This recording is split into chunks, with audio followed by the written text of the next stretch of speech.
This right here is a dream machine for a lot of people, including myself. This is a 1985 Honda 250R, and we're going to be ripping into the engine today. Certainly a beautiful machine, as you can see.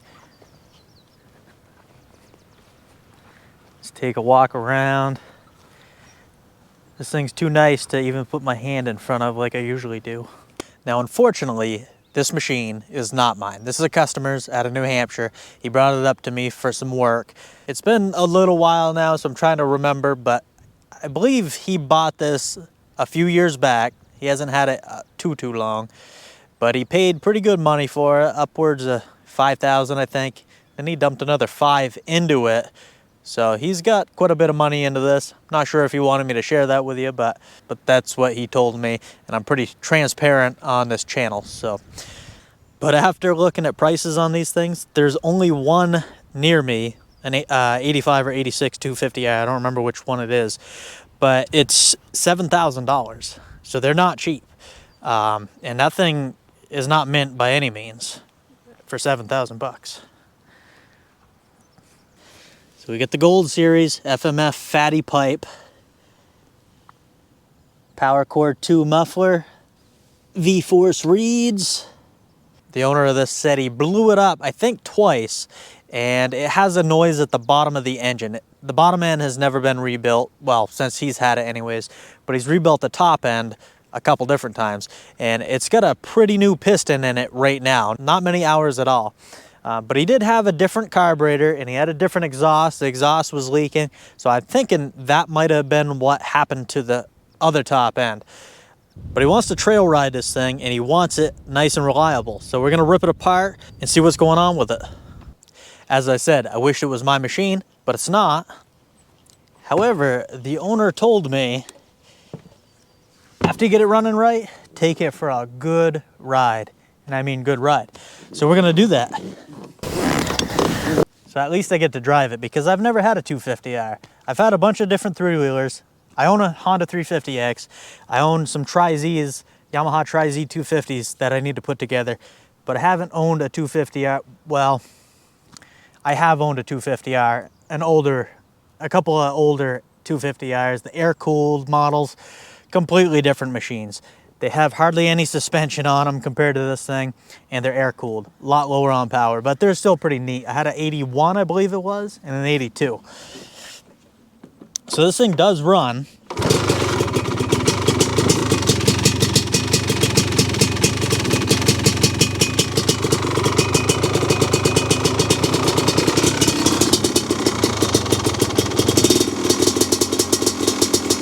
I know these two-strokes are noisy anyway, so it's a little hard to tell. But I do hear a noise, a little lower end noise, I think.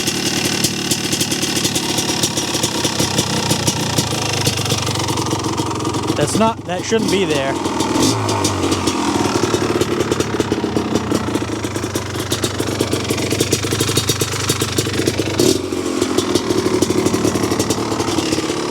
Anyways, let's bring it in the garage, we'll get to working on it, and we'll see what's going on with it.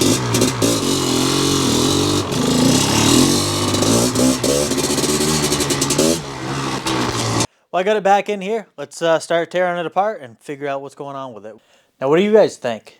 Do you think it has an excess noise? To me, when I first heard it, I couldn't tell. And then when it warmed up, the more I heard it, I did hear a little more of a noise in there. But we're going to replace it either way, because it'll just be peace of mind. We'll get into the bottom end. Hopefully his top end's still good, because it doesn't have many hours on it, but we'll find out. First thing we'll do, pop off this seat fender section here, just a latch in the back here. And then this can slide right off of here. This thing, everything on this thing is super expensive, so you gotta be careful with everything. I mean, there's a few cracks here and there, but those are original plastics. Next up, we'll remove the gas tank bolt. Got one here. I don't know if these, it looks like the bushings are going to stay in place. And we got one in here. Not a 12. 13 it is. Slide that off. It's missing a bolt here that should have been holding to the radiator. It's also missing one here on the shroud to the gas tank. Make our way over to this side. Get that 10mm here. Pop that out. Those will go in here. Remove that one. Now this can pop off. That is after we shut the fuel tank off and remove the fuel line. There we go.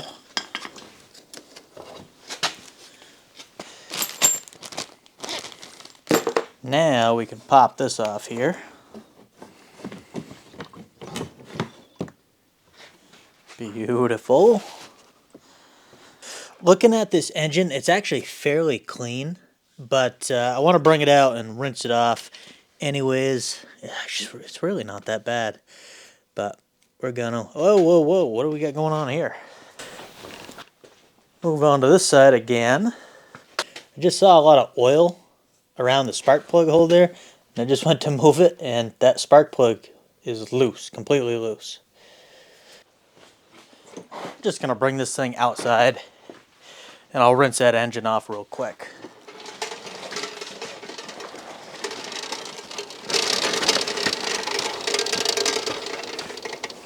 All right.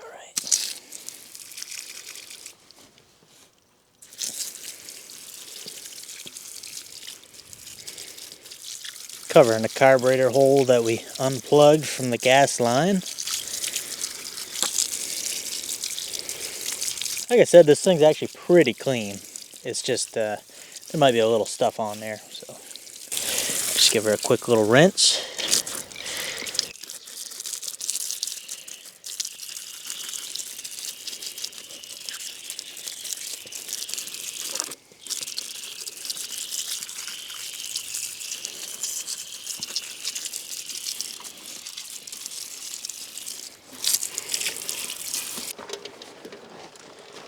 And we'll bring her back on in here.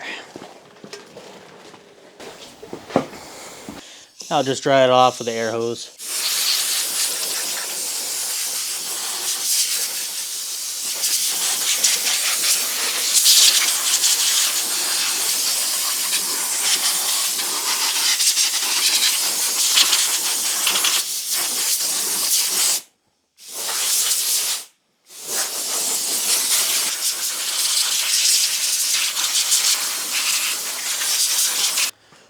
Next, we're going to pull off the exhaust pipe. Go ahead and label that exhaust. We got to get in the back of this.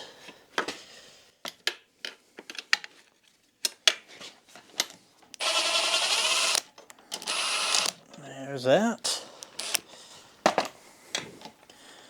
Now that can slide out. Actually, I'm going to leave this right in here. I'll just put the nut back on it. That way we don't lose this stuff. Now this should be able to slide right out, just like so. Just reinstall that nut. That way that's not going to go anywhere. Now we'll move over here.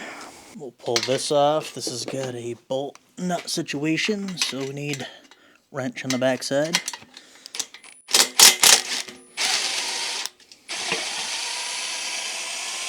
Nice. I'm going to pull this whole bracket off because that's definitely an aftermarket bracket, or a homemade bracket I should say. It doesn't look like something you'd purchase. Next we'll pull these exhaust springs. That one. And that one. Then this pipe can come out. Springs. Slide that on out. Brand new pipe. I'm going to come in here and we're going to start draining our coolant out while we take everything else apart. Whoa! That was a lot of pressure. Don't even have the cap off. That's why it's not draining right now. So once we pull the cap, it's going to start draining a lot faster. Tip this up and I'll crack the radiator cap just a little so we get a nice flow.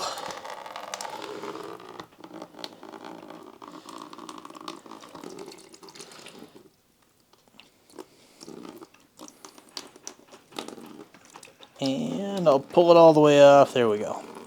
We'll let her drain.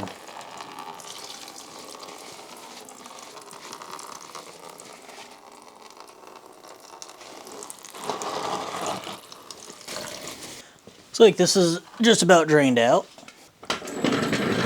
We'll bring our jack in here.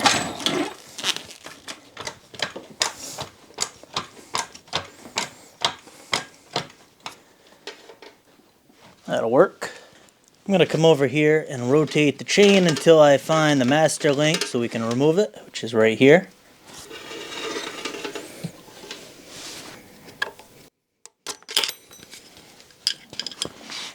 Here comes that. Now we can pull the rest of this master link apart. Nice.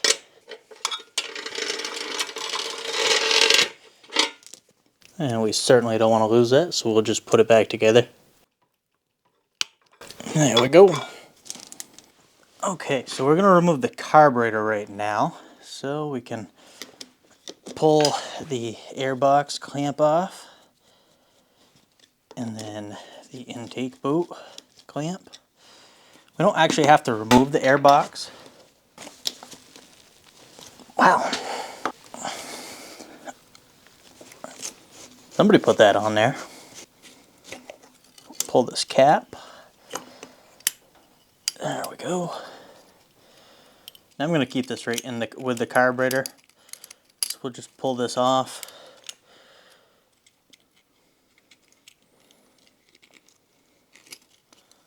Pull that out. And then pop the carb off. Like I said, I wanted to keep this with the carburetor.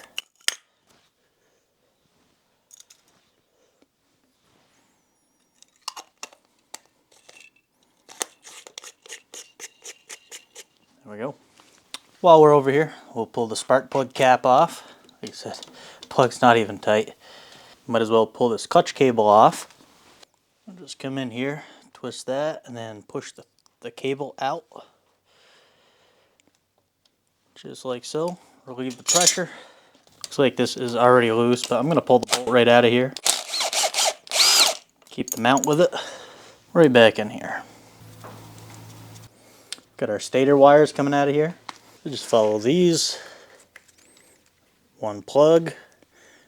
And these are color coded, so we'll just pop those each off and then pull it through. While we're over here, we might as well remove the coolant hose going from the engine to the radiator.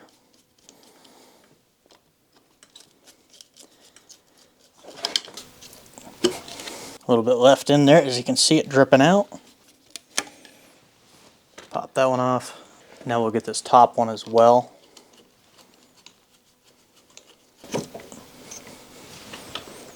Right here I'm going to remove the brake cable just to lower it down. So there's a pin. Pop the key out and then the pin can pop out, and now that brake lever can go all the way down and it won't be in the way. What we can do with this is, once we get it on the right side, pull it down, and I'm actually going to zip tie it out of the way.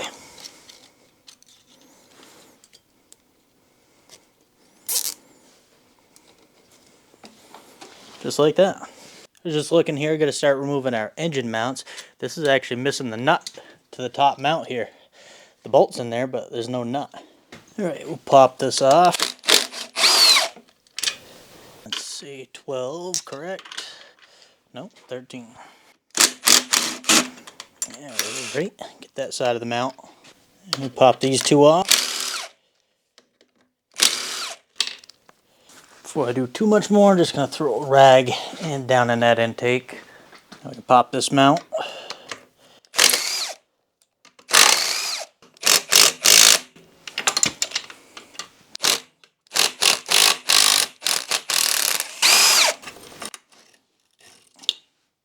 There's that. Now we can pull these two bolts out to get this mount off.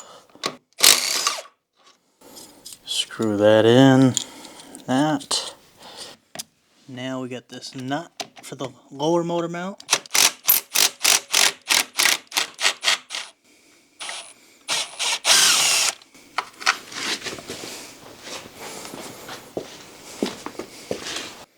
Slide it on out of there. Now we can come in here, remove the lower mount. Okay, there's the bottom one. Now we got one more on top here. Slide that on out. I believe that is all the engine mounts on this thing. There is our motor mounts. I'm going to remove the Kickstarter just to get it out of the way here. Slide that out. And same thing over here. We might as well remove the shifter. Not that we need to, but it'll just give us a little more room to work with. There. Alright, I think we can just pop this thing out of here. Now, get everything out of the way.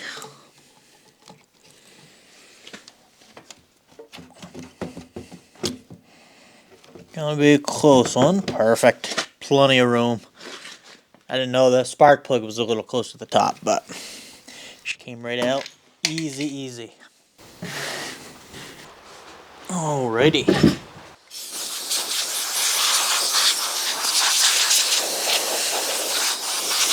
I'm gonna throw this in the corner for now.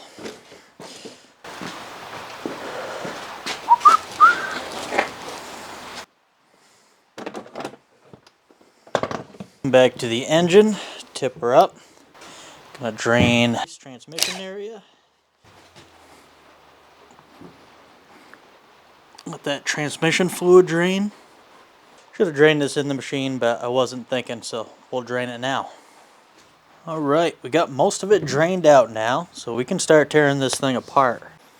We will start by removing this top end, which includes this radiator hose right here, or coolant hose I mean. Not really a radiator hose if it doesn't run to the radiator.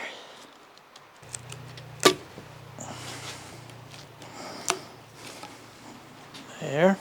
Go ahead and remove all the head bolts. Might as well pull that plug off, see how she was running. I think it's going to be running a little rich. Oh yeah, that thing is black and soaked.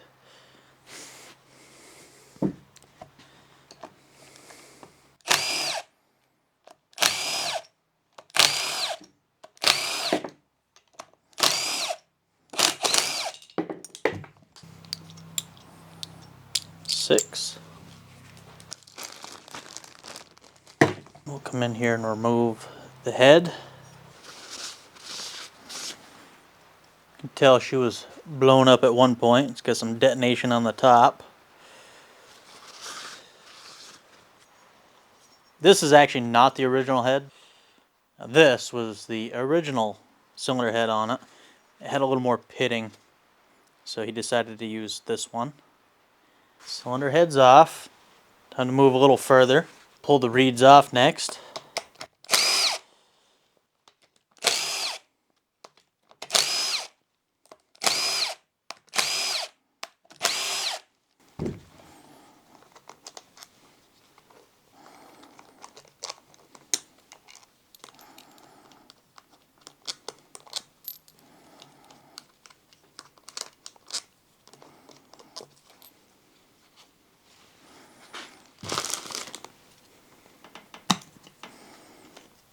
That out. We got carbon fiber reeds in there, practically like new.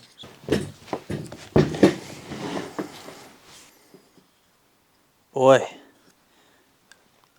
that looks like rust, doesn't it? It's brown.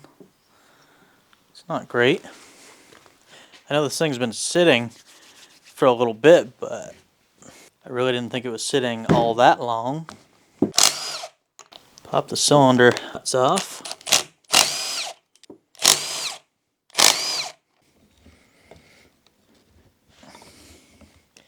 That is on there, man. Should pop right off.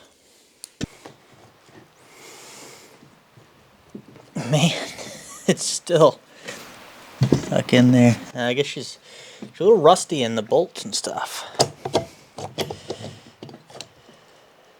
Go. Set that down gently. She is a little scarred up.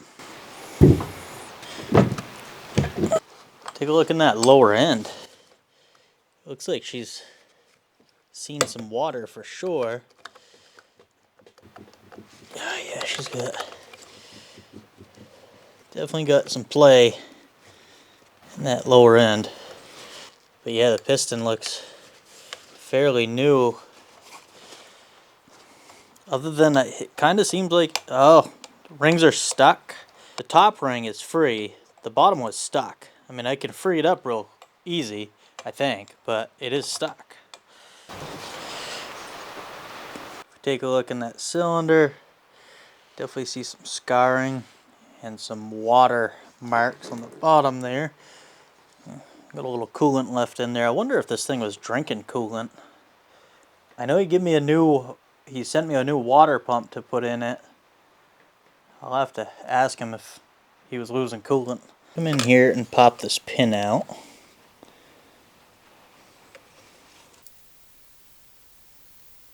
There's that. I can't push that pin out of that piston. Not by hand anyways.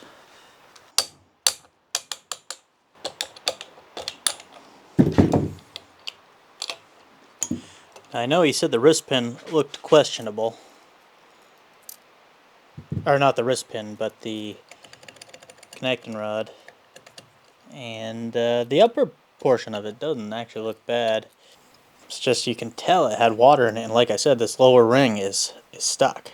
I can pop it open carefully.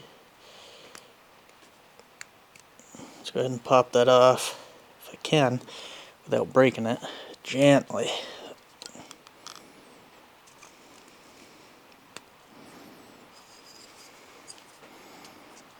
There we go. The upper one is good and free. Well, let's start tearing the rest of it down. Yeah, I don't know. I mean, to me it seems like that engine took on water, or possibly it was coolant in there, because those rings should not have been froze like that, you know. Kind of explains the wet spark plug. With the piston rings froze up, it's not getting enough compression to do a complete burn, and it also explains the bog on lower end until it was warmed up, because it just had a little bit of a bog. Now he said this sat over the winter at his place. He just loaded this up on his truck, never started it, got it here, and it fired up within like 4 or 5 kicks, I think. It wasn't bad for sitting that long. So, I don't know, just very strange, unless it was leaking coolant, like I said. This chain guard off. Sprocket.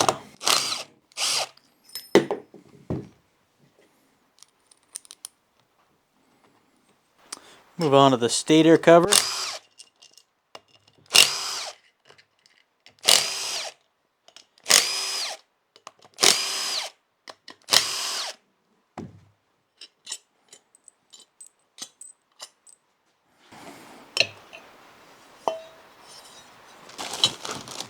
$17.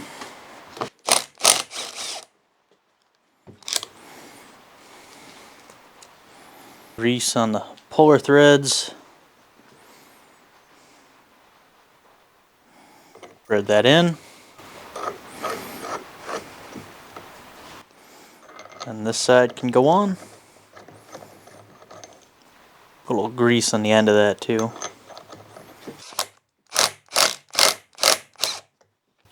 Just like that. Go ahead and remove the stator plate here.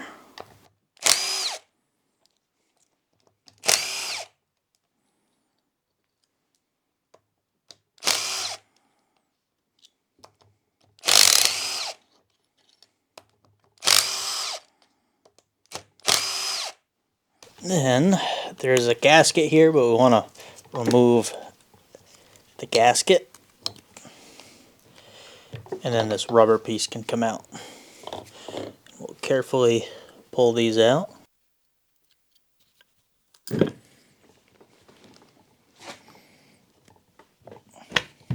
we go. Keep that together. Flip this around, clutch side, and we'll remove all these bolts.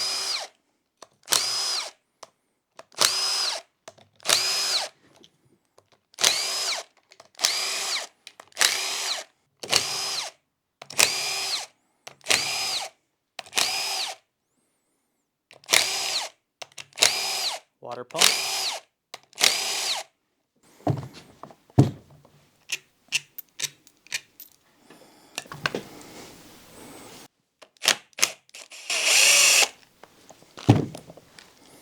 Pop that off along with that. Right. Come over here and just tap, tap, tap.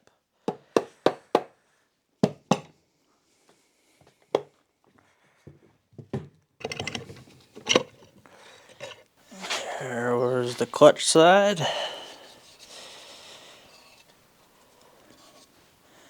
Well, it looks kind of dirty in there.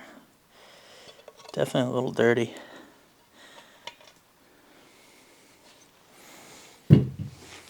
Pop the clutch off next.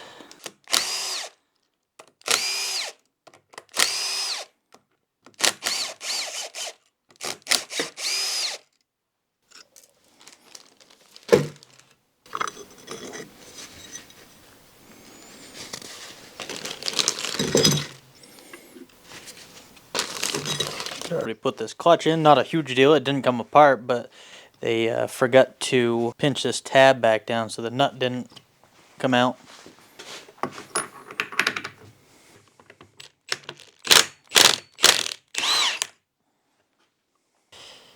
And then there's a washer behind it. And we can slide that right on out of there. What I'm going to do is I'm going to put that washer, that nut, and put this right back in here.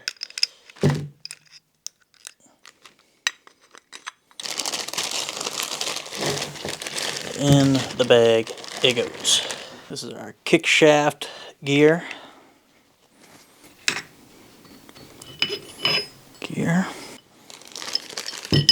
Oh, you see that bolt right there? It's not even threaded in all the way. Don't like that. Not usually what you want to see. Pop that out, and then that. Yeah, that was barely threaded in. Wow. We'll remove the shifter mechanism here.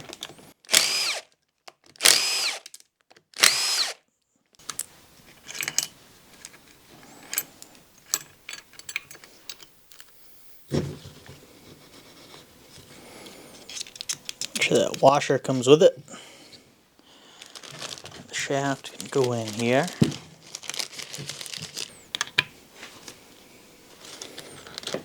That.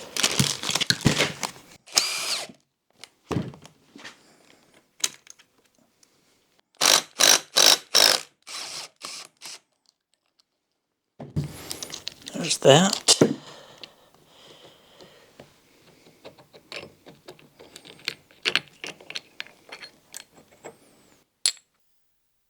Flop this back.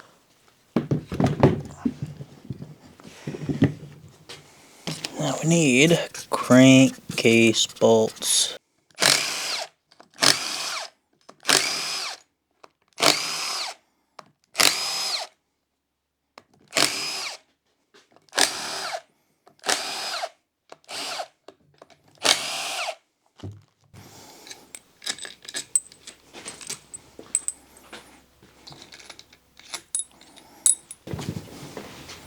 I believe we got them all here. Pull this base gasket out of here so we can split it. Oh, we got a mess over here.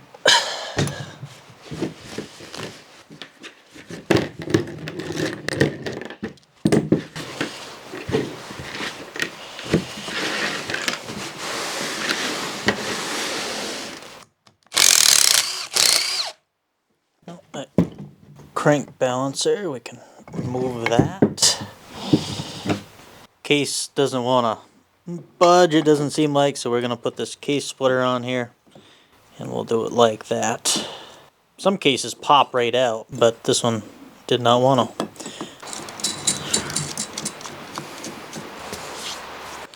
We're just going to tighten this down until we start to get a little resistance, which we're not even close to the crank, so we'll tighten that up by hand.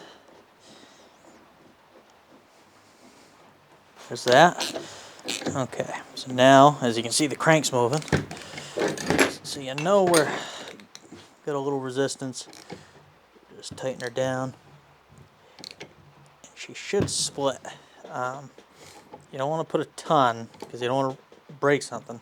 But once you do that, just rubber hammer. Wind her up a little bit more.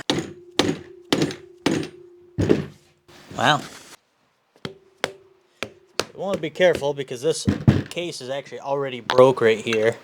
Somebody had welded it. So we certainly don't want to break anything. Well, I took a little break because this thing would not budge, and I came back here and I see it cracked open, so it must be sitting, the pressure, it opened itself up. That's good. That's best case scenario because it felt like something was going to break and I didn't want to push it anymore. So we'll go ahead and just keep splitting it. Still pulling apart kind of mean. This part's coming off good. This side's still stuck. We're just going to little tap with the rubber hammer. There, she's coming apart good now. That's what we wanted to see. Definitely some water damage in there. But we're putting a new crank on anyway, so the crank's not a concern. Unfortunately, the piston, he was hoping we'd be able to save that. It's going to be up to the customer, but we'll check that out in a minute once we get the rest of this torn apart.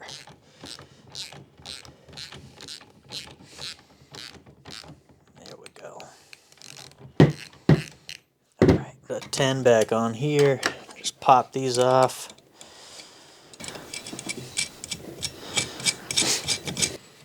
Unwind these studs. There's that. Alright, and now we'll just separate this. Be careful with the gears.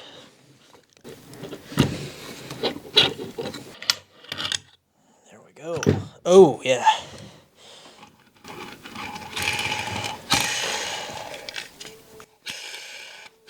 That bearing is some noisy. Boy, look at the outside of this. Definitely, the crank had run in here at one point. Put that washer in there. And pull the transmission set out. Shift forks look good. We'll unbolt this drum. Shift drum.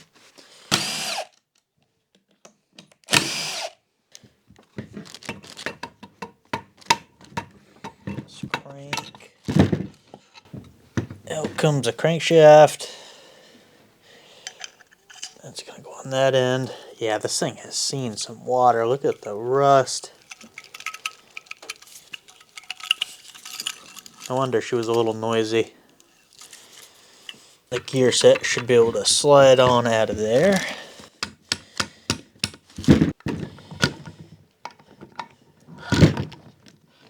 There's that.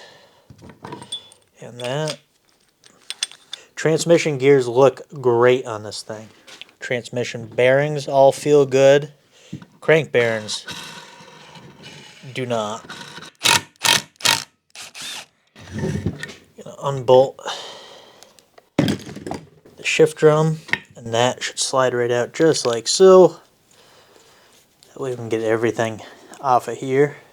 Now what I like to do with these gears, so I can make sure these together, run a zip tie from one side of the gear to the other, and then we'll put it together, and that way it can't come apart until we want it to come apart.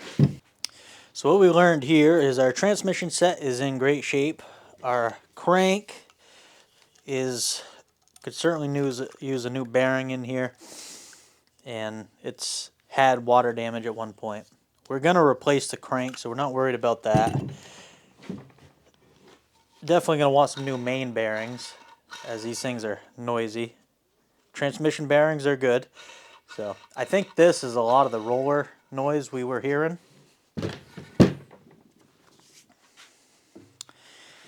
It's too bad. This piston is brand new. It's some slight scarring right here.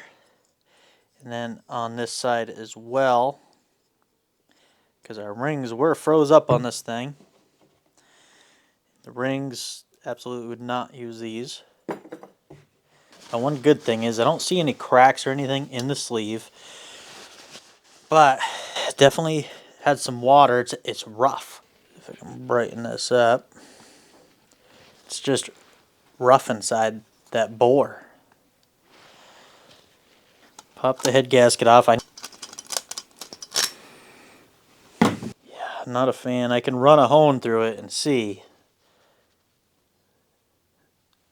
There's some scarring down here. Nothing huge. But, all right, we're going to insert our bore gauge here. And we're going to take a reading. See the size of this bore. So we're fairly close. We're going to zero out. And now I want to take the smallest reading. So it's going to go up here. That means that bore is getting a little smaller. Then when I rotate it down, it means it's extending. That means I'm not straight here. So I'm going to go back and forth. That looks pretty good right there. So we're going to take this out, and then now we're going to bring this in. Now we're going to zero this out right there. So if I measured that, we'll double check, but if we're measuring that correctly, we're at 2.61. We should be between 2.5992 and 2.5998. That's standard limit, and then the service limit is 2.601. We're right on the limit right here, so it should be serviced, really. Should be bored to the next size over. Taper, we're looking at 1/1000th of an inch taper we can have. So we'll come back in here. We'll double check making sure we're still zeroed out, which we are. Let's see what we're getting on the bottom of this here. Even the bottom of this sleeve is only maybe a 1/2 thou larger than the top, so not horrible. Our piston, like I said, it's got some scarring. I don't like it, but if the owner wanted to reuse it, I would throw it back in here. He does have a new wrist pin and new piston rings, so we want to make sure the new piston rings are not going to stick in here. I have a new set of Wisco pistons here, Wisco, whatever you want to call them. Piston rings. Yeah, it's a little tight right there. You can see a little dimpling. There, it's tight. I could clean it up with a little sandpaper and just smooth it out. It's up to the owner. I am going to try to run a hone through that real quick and check the condition. But to me, I don't know. I'd really like to replace the piston. I know it doesn't look that bad, but I don't like where the rings are sticking. Now, I did run a hone through there. You can still see the water damage from where that has sat in water right there. You can see the piston mark. Next question is, do we want to bore this out, get an oversized piston? Do we want to try to reuse this? Do we want to go with a new piston, keep the stock bore? That is what I'm going to have to find out from the owner. Now, if money's not an issue, which usually it is, but say money's not an issue, I would definitely suggest overboring the cylinder to the next size up piston, and then we wouldn't have any issues. We have a Hot Rods crankshaft kit here that he had already purchased, a new water pump, new main bearings, gasket set. We have everything for the bottom end, but we didn't have anything for the top end because he was hoping the top end would still be good. Now, what I think happened, he had said he blew a head gasket in this, I'm remembering now, and he swapped out the head gasket. But what I think happened was from blowing the head gasket, the coolant got down in there. I don't know if this sat for a while after blowing the head gasket before he tore it apart. That would make sense that the antifreeze would get in there, and because it's definitely sat in that one spot on that bore for quite a while, you could tell. you could tell from the watermarks.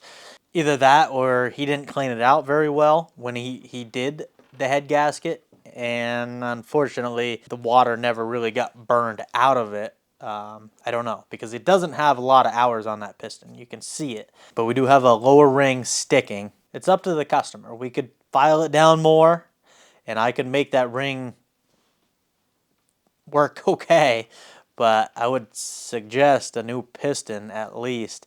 And really at that point, another 80, well, it's probably a little more now, another 100 and some odd dollars, you could have it overboard to the next size and guaranteed it'd be good. Hope you guys enjoyed this video, and I'll catch you on the next repair. Hopefully it'll be the assembly of this.